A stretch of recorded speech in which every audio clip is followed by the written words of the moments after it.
Mi nombre es Aline Guadalupe Díaz Cabañas, alumna de la Benemérita Universidad Autónoma de Puebla, Facultad de Administración, carrera en Administración de Empresas. Hoy abordaremos el tema de coaliciones y sindicatos. Primero empezaremos por definir qué es una coalición y qué es un sindicato.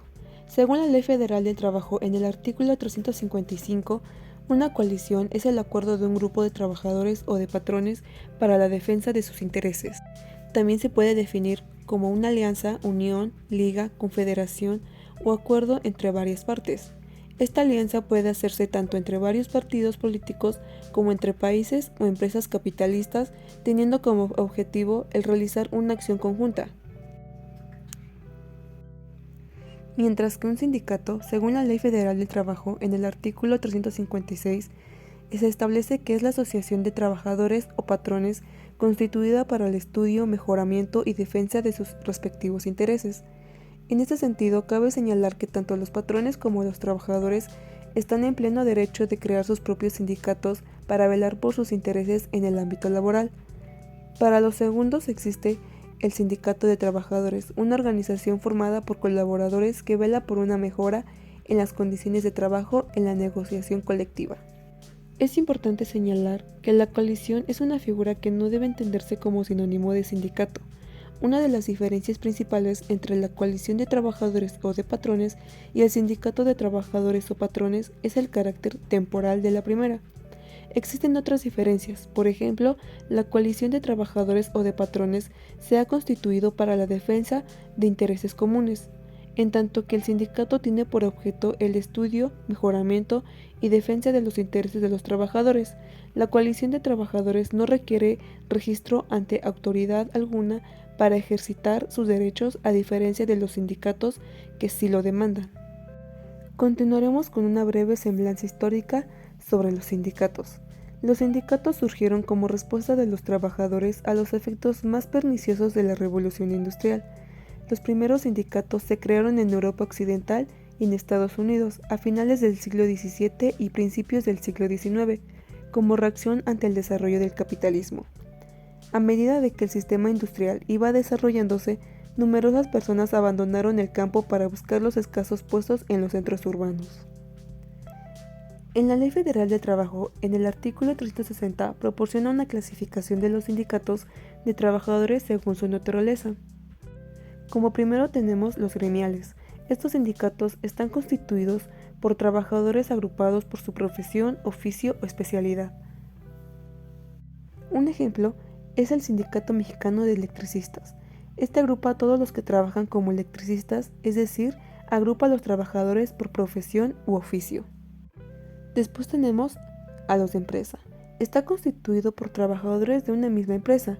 Por ejemplo, la empresa de Sabritas que produce botanas de México cuenta con un sindicato de trabajadores de la empresa Sabritas S.A.de.C.V. Tenemos también a los industriales. Este está constituido por trabajadores que laboren en una o varias empresas de la misma rama industrial. Por ejemplo, el Sindicato de la Industria de Transformación por Estado, que agrupa empresas del sector industrial metálico, química, de fabricantes de productos para la construcción industrial de papel y cartón, sector automotriz, entre otros. También existen las nacionales de industria. Estos están formados por trabajadores que laboran de empresas de la misma rama industrial ubicadas en varios estados. Por ejemplo, el Sindicato Nacional de Trabajadores de la Construcción, Terraceros, Conexos y similares de México, abarca todos los estados de la República. Y por último tenemos de oficios varios. Estos se constituyen por trabajadores de diversas profesiones u oficios, cuando el número de trabajadores de una misma profesión u oficio sea menor de 20 personas. Por ejemplo, los veladores en Mazatlán son menos de 20 personas para constituir un sindicato. Entonces, así que se unieron a los checadores y amarradores del puerto para formar el sindicato de checadores, veladores y amarradores de barcos del puerto de Mazatlán, que cuenta con 22 personas de estos tres oficios. ¿Qué se necesita para formar un sindicato en México? Como primer requisito, se necesita reunir un mínimo de trabajadores. Para constituir un sindicato debe reunir un mínimo de trabajadores que según la ley deben ser 20 personas. Estos trabajadores deben estar en servicio activo dentro de la empresa y tener más de 15 años de edad.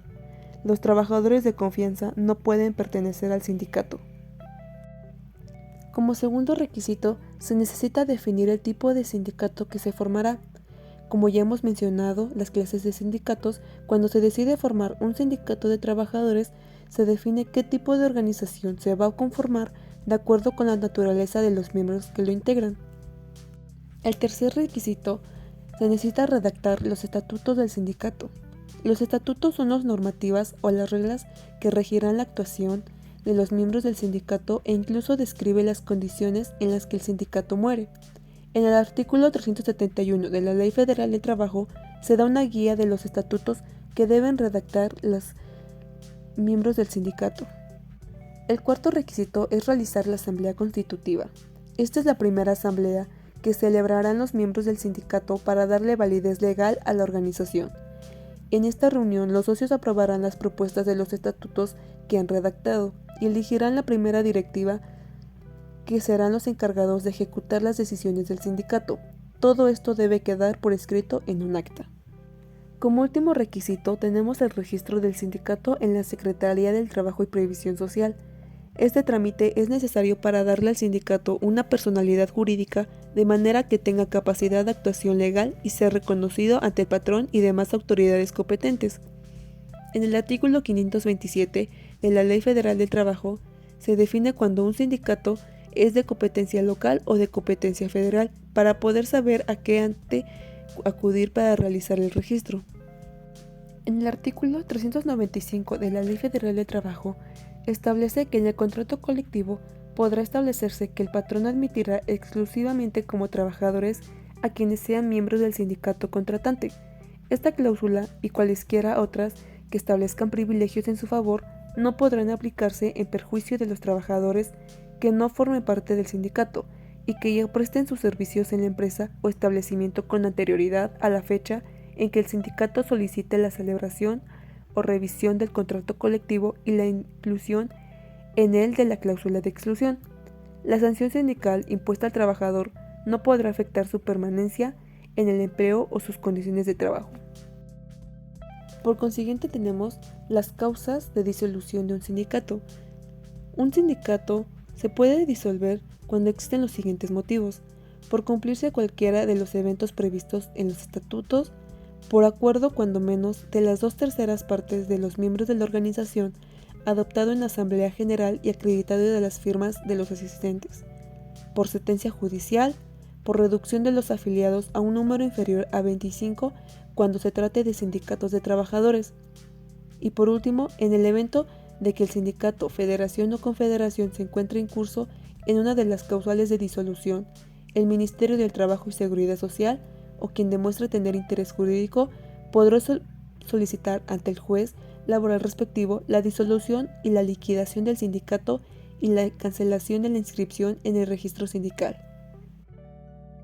Y por último tenemos cómo se conforman las federaciones y confederaciones de los sindicatos. Al formar un sindicato, los trabajadores cuentan con distintos beneficios, como la adquisición de bienes para su uso colectivo o que serán destinados para manejar desde ahí su institución. Esto además de las ventajas de defender y velar por sus derechos laborales con la fuerza que significa pertenecer a un colectivo. Ahora, como los sindicatos son de libre creación y asociación, existen además otro tipo de uniones que van más allá, las federaciones y las confederaciones. Una federación sindical es la unión entre 20 o más sindicatos, mientras que la confederación consiste en la agrupación entre 3 o más federaciones. Es decir, una confederación contiene a varias federaciones. A pesar de tener los mismos fines, estos se diferencian por su nivel de alcance. Las federaciones que componen a una confederación, a su vez, pueden estar conformadas por 20 o más sindicatos.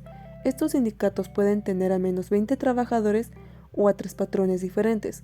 La forma de registro de las federaciones es parecida a los de los sindicatos, aunque debido a su tamaño y alcance, estos siempre deberán rendir cuentas a la Secretaría de Trabajo y Previsión Social. Como conclusión, las organizaciones sindicales, en ejercicio de su autonomía, tienen el derecho para determinar sus estatutos y reglamentos administrativos, elegir libremente a sus representantes, organizar su administración y sus actividades y formular su programa de acción, pues la legalidad de las organizaciones sindicales está conformada sustancialmente por los propios estatutos.